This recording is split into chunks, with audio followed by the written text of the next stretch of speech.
صلوا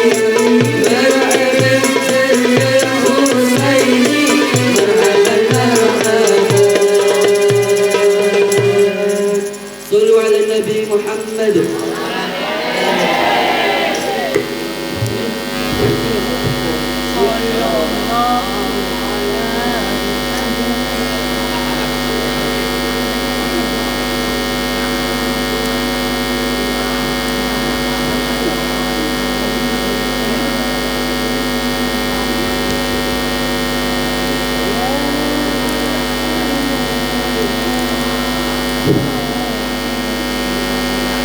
Marhaban agar musallaf itu bihudurikum Habib Umar Faruk bin Idrus Al-Khalid. Selamat datang di Pondok Pesantren Pondok Nabawi. Bapak Ibu Dewan Asatidz, segenap santri putra dan santri putri yang kami hormati dan yang kami muliakan, tibalah saatnya acara yang kita tunggu-tunggu bersama, yakni ngaji bareng bersama beliau Al-Karim Ibnul Karim Al-Habib Umar Faruk bin Idrus Al-Khalid dari Malang. Kepada beliau waktu sepenuhnya kami persilahkan.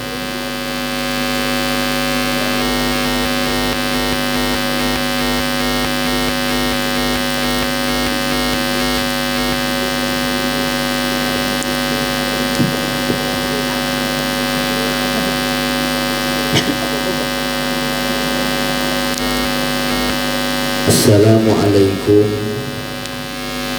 warahmatullahi wabarakatuh.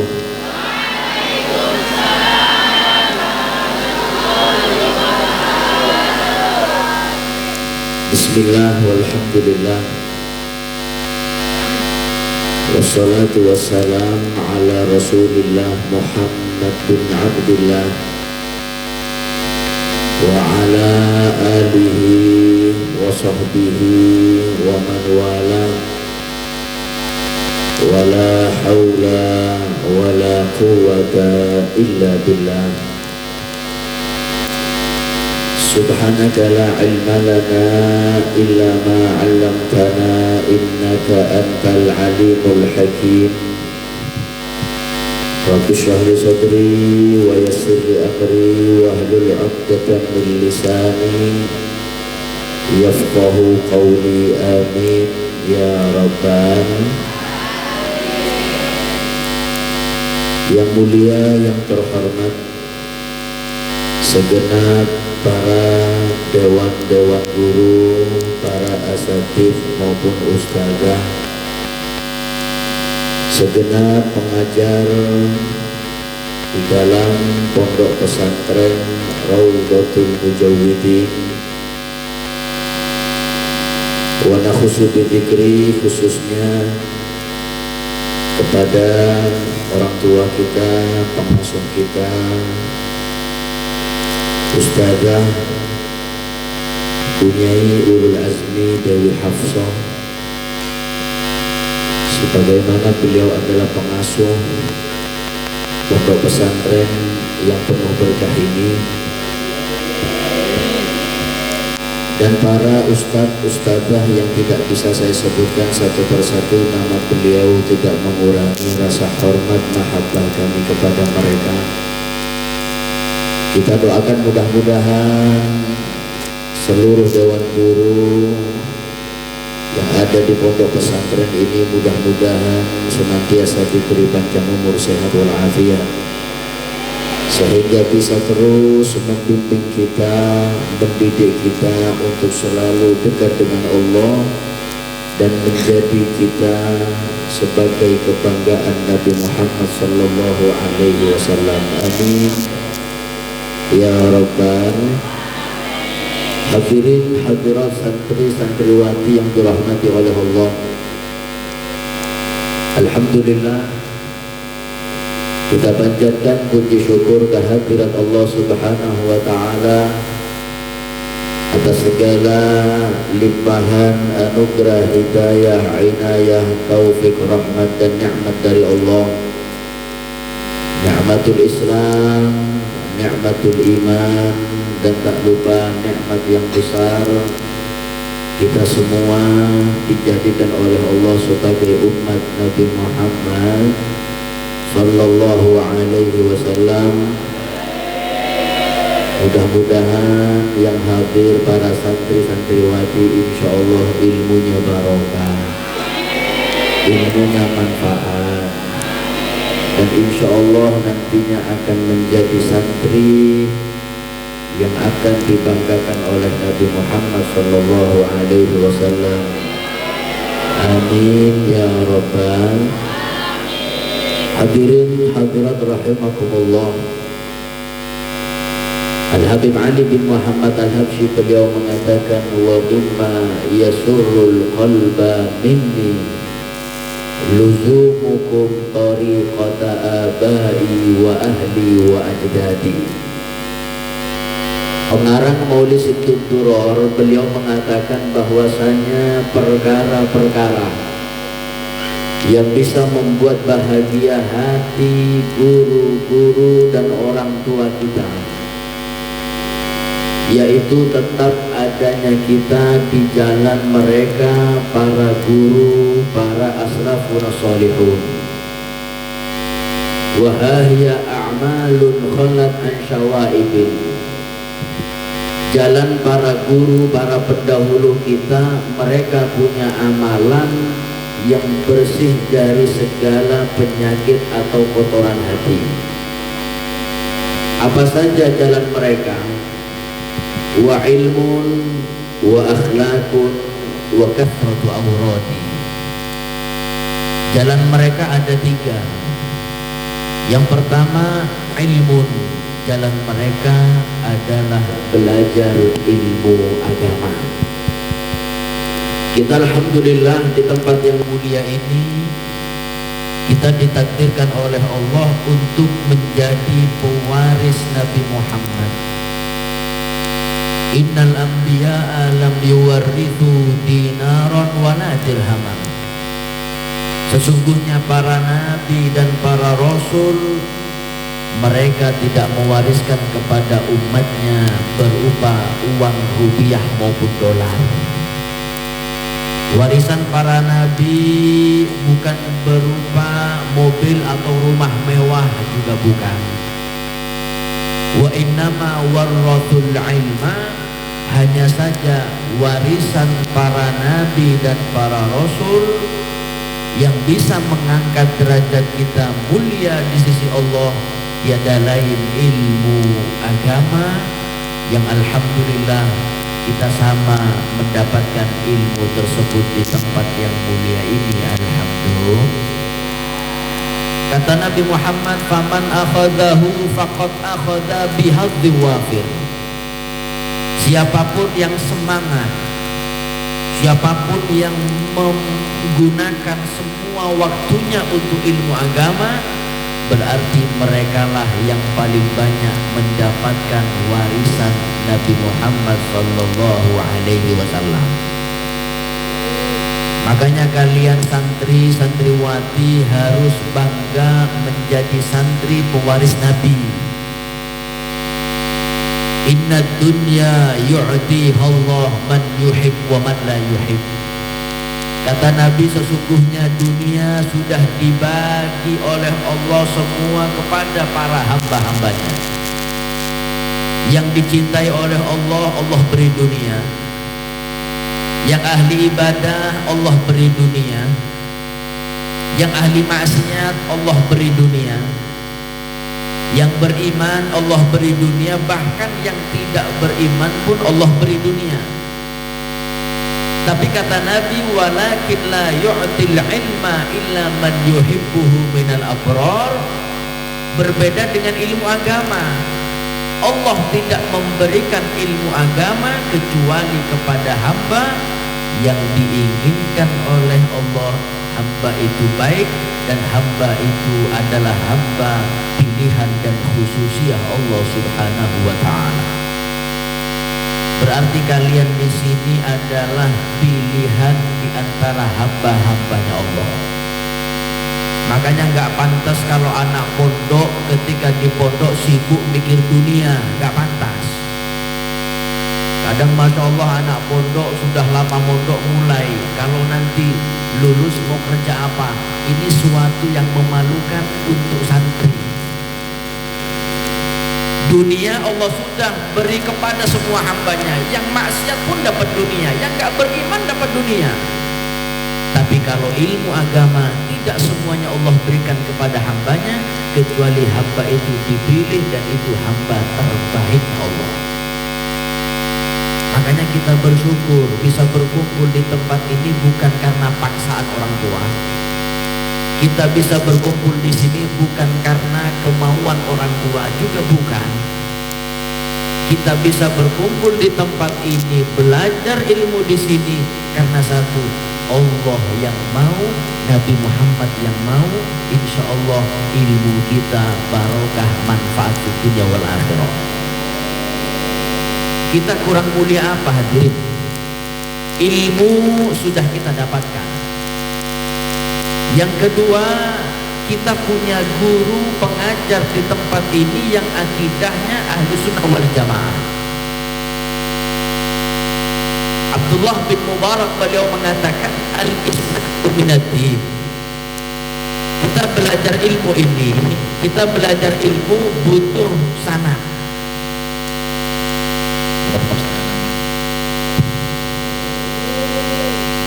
Allahumma shalli ala Muhammad. Abdullah bin Mubarak beliau mengatakan al-isnadu minad-din. Sanad keilmuan itu adalah termasuk kepentingan dalam agama Islam. Laulal isnad la qala man syaa ma syaa. Kalau sanad keilmuan itu tidak penting dalam agama, maka semua berhak membahas ilmu agama sesuai hawa nafsunya, naudzubillah. Kita bersyukur kita punya dewan-dewan guru pengajar, ustaz maupun ustazah yang gak usah diragukan lagi, mereka mempunyai sanad rantai keilmuan yang bisa dipertanggungjawabkan dari guru ke gurunya sampai Nabi Muhammad SAW. Hati-hati zaman sekarang. Zaman sekarang ini kalau salah guru berubah akidahnya. Zaman sekarang ini kalau dia belajar ilmu agama tanpa guru, maka gurunya, pembimbingnya adalah setan. Makanya hati-hati di zaman sekarang, jangan hanya belajar di pondok yang bermodal terkenal tapi belum jelas sanad keilmuannya. Nggak apa-apa pondok nggak terkenal, tapi bisa dipertanggungjawabkan sanad keilmuannya. Ada satu cerita hadirin, cerita ini kenyataan dan benar terjadi. Di Surabaya ada sepasang orang tua, laki-laki dan perempuan, ayah dan ibu, punya anak 3. Anak yang pertama setelah sekolah SMA, ini orang tuanya ingin anak yang pertama lanjut kuliah, kemudian S1, S2 sampai S3. Orang tuanya Masya Allah Ahlus Sunnah wal Jamaah, akidahnya akidah Ahlus Sunnah wal Jamaah. Ketika anak pertama lulus sekolah SMA, anak itu dibawa ke Jakarta. Di Jakarta dimasukkan di satu fakultas yang ada embel-embel Islamnya. Memang bagus ada Islamnya, tapi kurang tepat orang tuanya.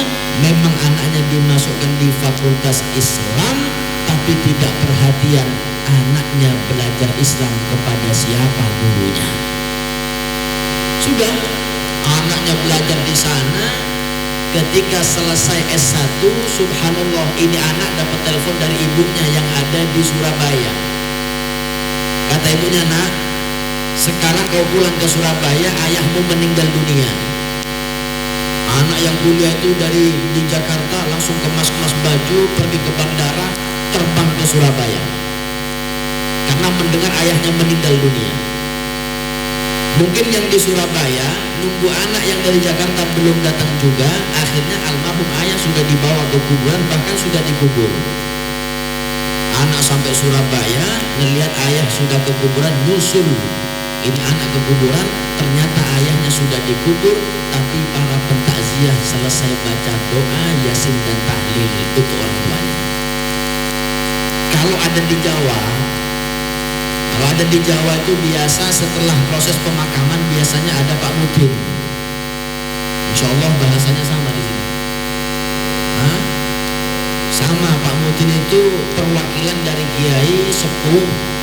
Setelah proses pemakaman, Pak Mudin ada satu ustadz berdiri mengatakan kepada para pentakziah, wahai hadirin, saya mewakili keluarga almarhum Bapak Fulan mengucapkan banyak terima kasih, jenengan sudah mengantar almarhum sampai terakhir, sampai kuburan. Kalau almarhum ada salah khilaf, sengaja maupun tidak disengaja, kami meminta maaf. Kalau ada urusan utang piutang dengan almarhum, silahkan urus dengan putra yang pertama. Anak yang kuliah itu ada. Lihat kata Pak Mudin, Kiai ini mengatakan, hadirin, sebelum kita pulang ke rumah masing-masing, saya umumkan sebagaimana ada di Surabaya. Setelah proses pemakaman, saya umumkan mulai nanti malam sampai malam 7 kita akan mengadakan acara pembacaan tahlil, Yasin sekaligus doa di rumah almarhum. Anak yang kuliah di Jakarta, yang katanya fakultasnya Islam, mendengar kata-kata tahlil ini langsung marah. Anak itu langsung berdiri merampas mik kiai. Mik itu dirampas tanpa akhlak, tanpa adab. Dirampas oleh anaknya, dan anaknya mengatakan, hadirin, saya anak pertama dari ayah saya yang meninggal ini, saya katakan mulai nanti malam atau sampai malam selanjutnya, saya katakan tidak ada acara pembacaan tahlil, Yasin ataupun yang lainnya. Ini semua perbuatan bid'ah, ini semua perbuatan sesat, tidak ada di zaman Nabi Yasinan tahlilan. Biarkan yang mati urusan dia dengan Allah Subhanahu wa ta'ala. Kita percuma baca doa kepada orang mati, gak akan sampai doa kita. Ini Masya Allah, orang-orang yang para pentakziah itu sudah mengatakan, oh anaknya sudah salah akidah. Orang tuanya ahlu sunnah wal jamaah, anaknya baru kuliah berubah akidahnya. Kalau di Jawa ini banyak hadirin, kelompok-kelompok seperti ini yang mengatakan Yasinan bid'ah, yang maulidan sesat, kemudian yang ini salah. Ini banyak. Kalau di Jawa, di Malang khususnya, kelompok yang selalu membid'ahkan, mensyirikkan, mengkafirkan itu terkenal dengan kelompok PJMM, Persatuan Jenggot Morat Marit. Lu Habib kan jenggotan, ya beda dengan saya. Kalau saya PJRG, Persatuan Jenggot Rapi dan Ganteng. Gak boleh protes, saya yang megang mic, terserah saya. Kata anaknya, percuma kita baca Yasin, tahlil, doa kepada yang mati, gak akan sampai. Dia yang mati urusan dia dengan Allah Subhanahu wa ta'ala. Qala ta'ala, qala Rasulullah. Masya Allah, anak itu ceramah di kuburan 1 jam. Sudah, setelah ceramah di kuburan, kata kiai, kata Pak Mudin, sudah nak ceramah kau, sudah kiai, boleh saya pinjam mic-nya? Oh, silahkan kiai.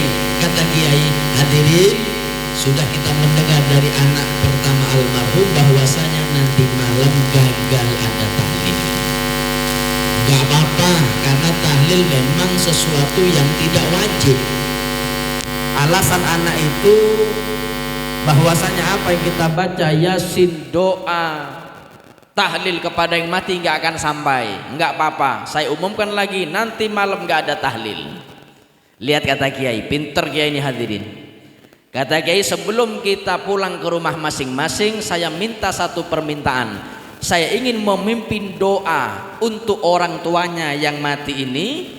Tolong panjenengan sedaya aminkan doa kula. Siap nggih? Kata yang hadir, siap kiai. Kiai mengangkat tangan berdoa.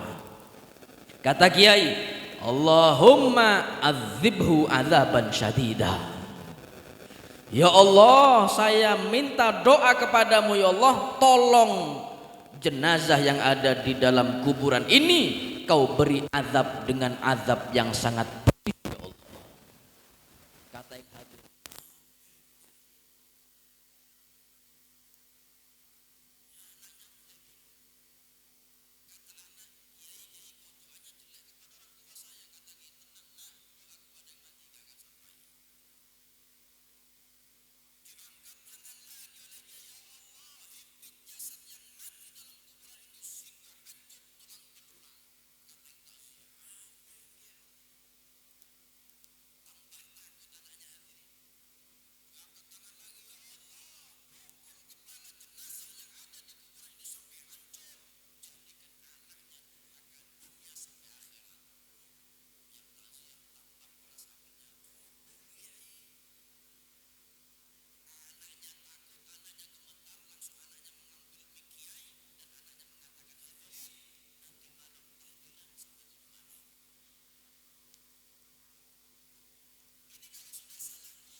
akhlak kepada Nabi, bahkan disebutkan tidak pernah buang air besar selama hidup di Madinah, nggak pernah.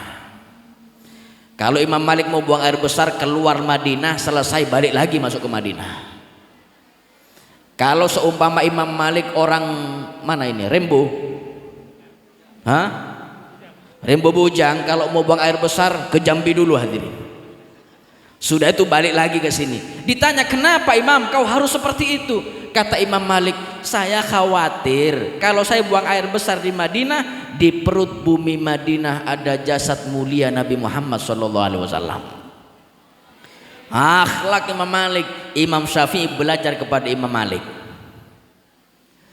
Ini santri ngomong, oh gak masuk akal beb, kok bisa, masa buang air besar harus keluar kota dulu? Oh masuk akal. Ulama zaman dahulu tuh hadirin, ibadah belajar, santri zaman dahulu itu ibadah belajar, dia tuh nahan lapar, dia makan untuk nyambung hidup. Sudah lemes mau pingsan makan supaya bisa nyambung ibadah dan nyambung belajar. Jadi ulama zaman dahulu, santri zaman dahulu makannya untuk hidup.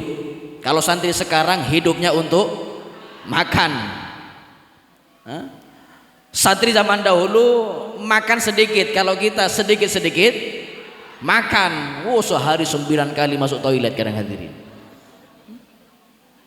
Ketika belajar kepada Imam Malik, Imam Syafi'i ini belajar kepada Imam Malik. Lihat apa kata Imam Malik ketika Imam Malik tahu kecerdasan atau keilmuan Imam Syafi'i. Kata Imam Malik, "Hei Muhammad, ij'al ilmaka milhan wa adabaka daqiqon." Kata Imam Malik, hei Imam Syafi'i, jadikan ilmumu yang luas itu ibarat garam yang ada di adonan roti, dan jadikan akhlakmu seperti tepungnya. Ilmumu anggap seperti garam yang ada di adonan roti, adabmu perbanyak seperti tepungnya. Kalau kita buat roti banyak tepung sedikit garam, insya Allah rotinya enak. Tapi kalau ada roti garamnya banyak tepungnya sedikit, siapa mau makan rotinya? Sama dengan hidup kita, ilmu kita silahkan. Sudah selesai nih, sampai maghrib. Saya tutup sebentar lagi, sampai mana tadi? Sekejap, 5 menit lagi. Lanjut ya. Sebentar. Sampai mana tadi?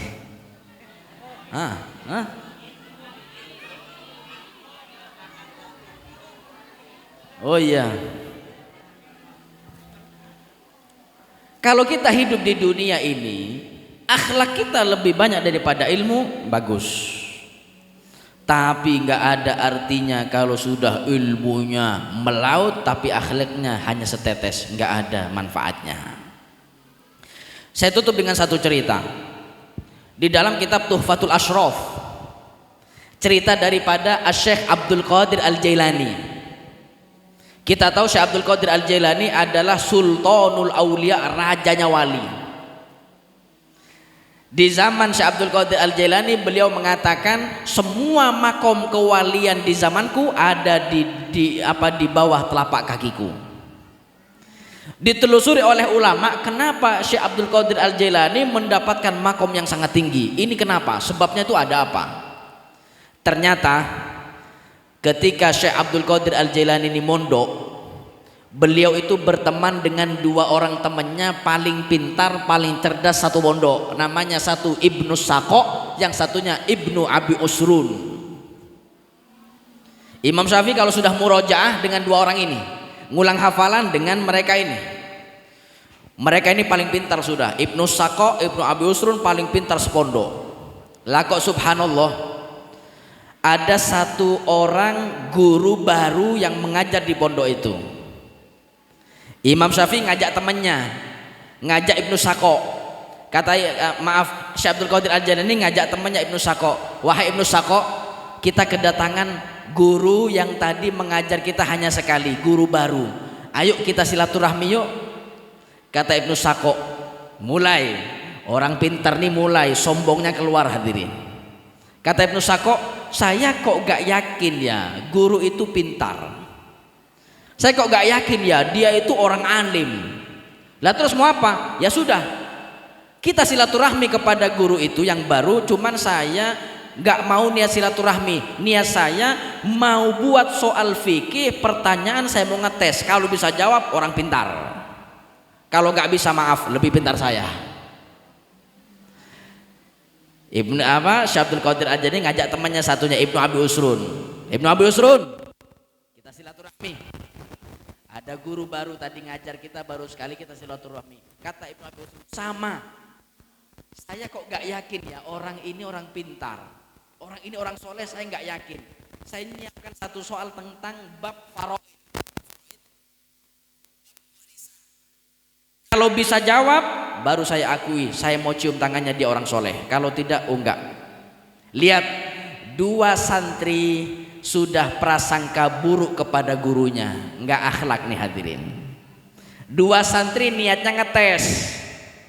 Kemudian 2 santri ini Ibnu Sakok dan Ibnu Abi Usrun bertanya kepada Syekh Abdul Qadir Al-Jailani, niatmu silaturahmi nanti apa? Kata Syekh Abdul Qadir Al-Jailani, niat saya cuma satu, minta doa supaya ilmu saya manfaat minal masyriqi ilal maghrib, sampai timur, dari timur sampai barat. 3 santri mengantongi 3 niat masing-masing. Rumah gurunya ternyata orang soleh. Diketok pintu oleh Syekh Abdul Qadir Al-Jailani, dibuka oleh orang soleh atau gurunya yang wali itu. Subhanallah, fakasyafahum, 3 santri ini dikasyaf oleh gurunya. Yang pertama Ibnu Sakok, ketika salaman dengan guru yang dia remehkan, langsung dikasyaf sama gurunya. Engkau namanya Ibnu Sakok? Betul. Betul guru. Engkau kesini bawa soal fikih? Betul. Iya. Mana soalnya? Diberikan kepada gurunya, dijawab ini hukumnya haram, ini halal, semuanya dalam kitab ini juz sekian halaman sekian. Sudah guru, ya sudah kau niatnya seperti itu, sekarang kau ukhruj, keluar dari rumahku, diusir. Lihat firasat guru, hati-hati. Kata guru,